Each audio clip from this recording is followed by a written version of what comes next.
like to thank Ed for putting this event together. And I also like a lot of the speakers coming out because it's cold out here. And folks is not really with coldness, and it makes them uncomfortable. But like I was telling them, it's sort of chaotic, but that's all good. That's what the struggle is. The struggle is ugly, it's rough, it's unorthodox, it's confusing, it's chaotic. But in that chaos, we got to find some type of commonality that we can focus on and get things done. I find it ironic that we here on 145th in Malcolm X Boulevard, Lenox Avenue, in front of the National Action Network House of Justice headquarters. Now, when we get into what that actually means, we're going to find out somebody's lying. Somebody's lying to us. If that's a house of justice, somebody's lying. Somebody's lying, and we're going to get into specifically who's lying and how they lying and why they lying and how long they've been lying. First and foremost, this whole circumstances, this in opposition to counter demonstration is basically a situation of the gatekeepers versus the gate crashers. We are the gate crashers. They are the gatekeepers. Let's get into that. Earlier this week, maybe about 4 or 5 days ago, I watched a professor from Princeton University, I think his name is Eddie Glaus, and he talked about Dr. King and how during near the end of his life, things got really, really critical. So much so that he began to acknowledge and see governmental surveillance. He began to worry about the people around him. That is, informants and people writing speeches who really wasn't with the black struggle, who really wasn't with the black and brown struggle, who really wasn't with the poor white struggle. And so Dr. King, just before he lost his life, he began to get much more serious because he knew the people around him wasn't good. He knew that he had informants around him. And we're going to talk about that. We're going to talk about informants, and we're going to talk about snitches, because that's a real thing. Now, because we're in the era of keepers versus crashers, we're talking about the ultimate gate saga. And so in the ultimate gate saga, we understand that in 2025, the term gate has become synonymous with something negative.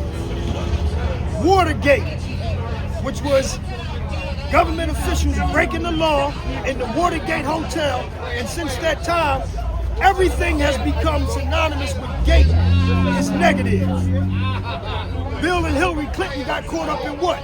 White Watergate. Tom Brady got caught up in what? Flakegate. He was sneaking the ball and deflating the ball, or Deflategate. His coach got caught up in what? Spygate. He was filming the adversaries and then taking their plays and giving it to his players, which is illegal, which is corrupt, which is why that coach could never be the best coach of all times, because he was a cheater. In my estimation,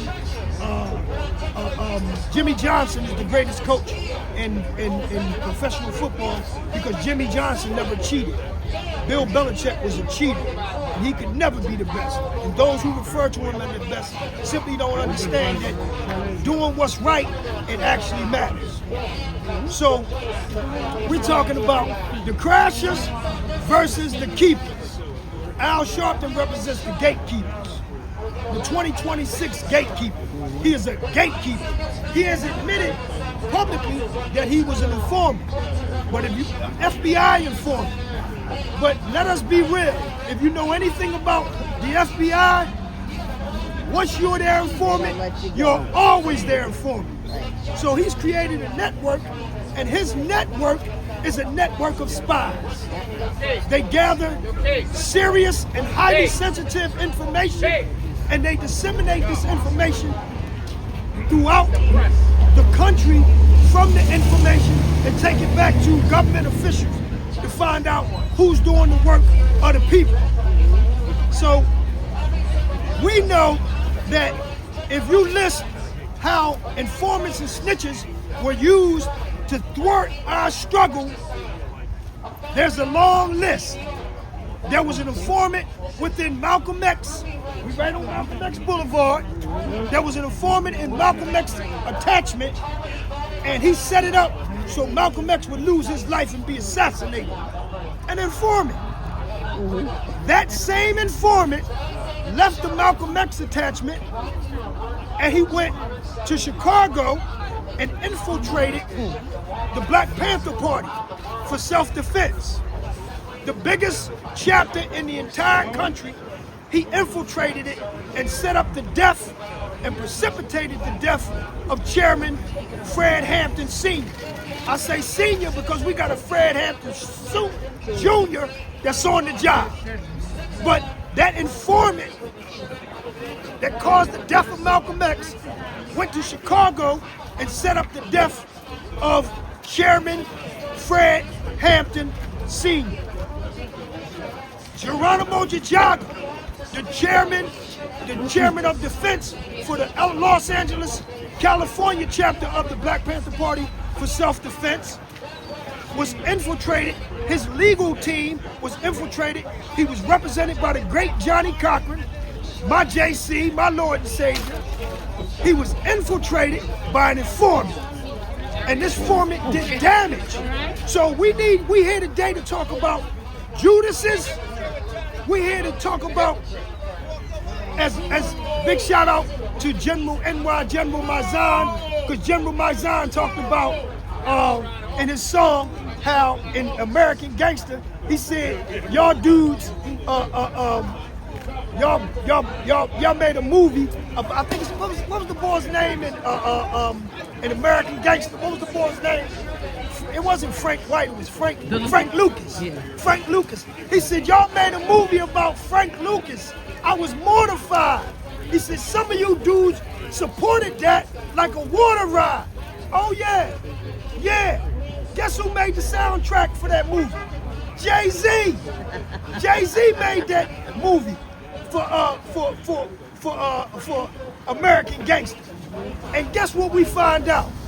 That the co-founder of Rock Nation is an FBI informant. Now, I heard people say she's a former FBI informant, but actually, she's a current FBI informant because if you understand how the FBI works, once they get their claws into you, they ain't never letting you go.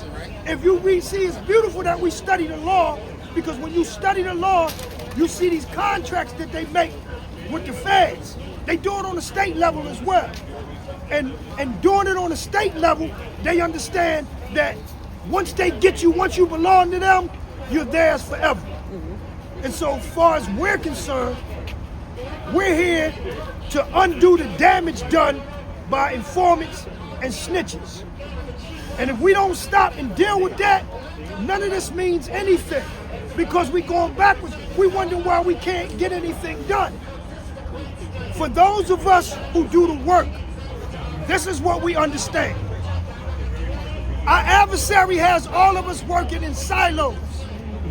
And some of us even do good work in these silos. But the work you do is limited.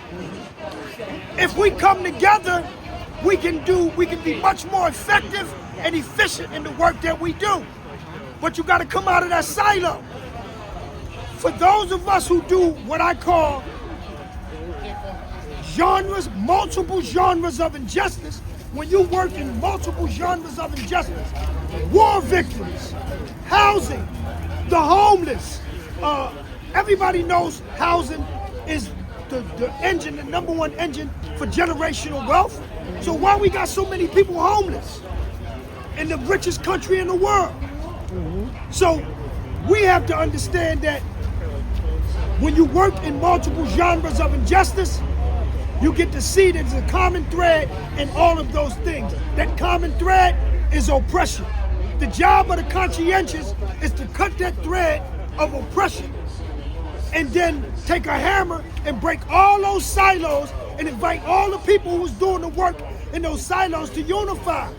Because we're either gonna, if we don't unify, it's unify or die in a silo. And you don't want to, that's a miserable death. And so I'm getting the sign from my man, 7. So we're gonna wind down. But we need to understand that at the end of the day, we trying to get, we want to have wealth. We want to be able to live in our own homes. We don't want to be homeless. We don't want to be poor. We don't want to get sick and not be able to go to the hospital and get medical treatment that we can't afford. We don't want to have to be in those positions. And the only way that we don't have to be in those positions is we come out of those silos and begin to work together. Now, we don't live in no fantasy world. We understand that in those silos, after you break the silo, some of the people in those silos going to tell you they don't want to be involved. Right. Because they convinced that the only way you get things done is in a silo. But we know that in order to be more effective and efficient, you got to come out of those silos. You got to cut the thread of oppression, because the oppression is across the board. Whether you black, brown, or poor white, it don't matter. But stop going for these fake dichotomies of Democrats and Republicans, liberals and conservatives, left and right. They all represent the same thing of good cop, bad cop. They try to play us against each other. One tells you that they absolutely hate you, and the other pretends that they like you, but for real, they try to slide them silver handcuffs on you and take you back to the plantation. Oh, I mean back to prison. So, plantation is so right. Absolutely. Everybody's in a mental plantation. So as far as we concerned, we understand that for us, we have to break the silos, cut the thread, come together, and at the end of the day, it has to be about we getting our piece. We getting what we need so we don't continue to suffer. It's not a bad thing to want to have your own home, to not be homeless. We know that a house, not renting, because they always want you to rent, but your own home allows you to generate generational wealth.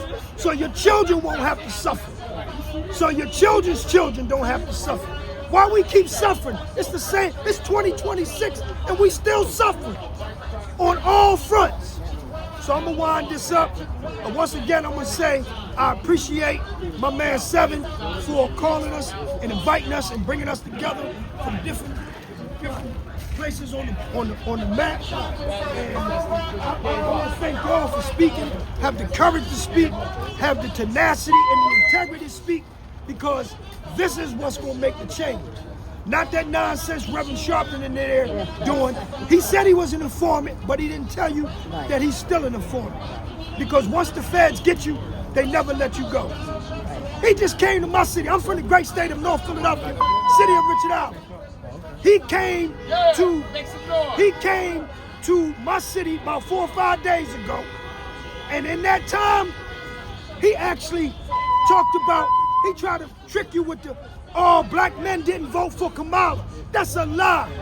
Black women voted for Kamala the most, and right behind black women was black men.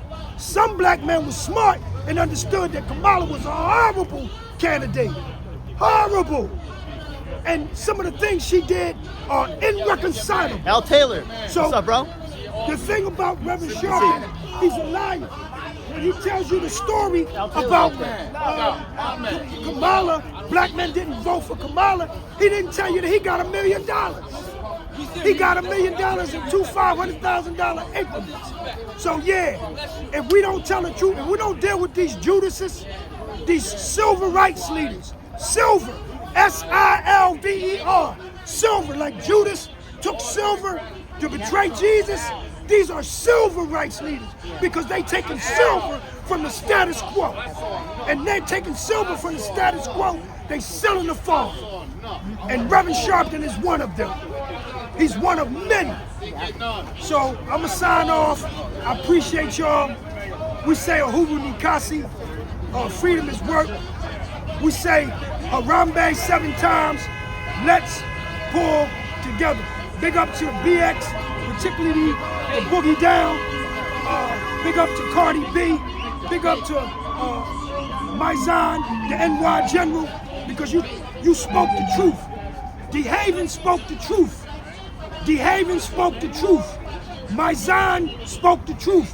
When you speak the truth, we got to support the truth. If we don't support the truth, then we deserve everything we get. Hotep. Yo, we're about to bring on someone else who's actually